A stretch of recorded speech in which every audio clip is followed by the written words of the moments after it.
The ones that were happy were those who had kept a more realistic contact with home by coming back frequently to their heart home, to Ireland, by understanding something about the economy and the area, by preparing people for the fact that they were coming back. And then finally, when they retired, it was possible.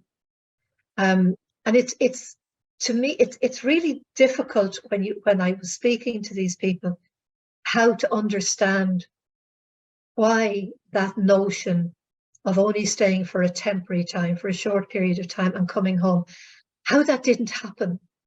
And paradoxically, it's because there's such a short distance between Britain and Ireland. It's only a boat ride of a few hours and you're home.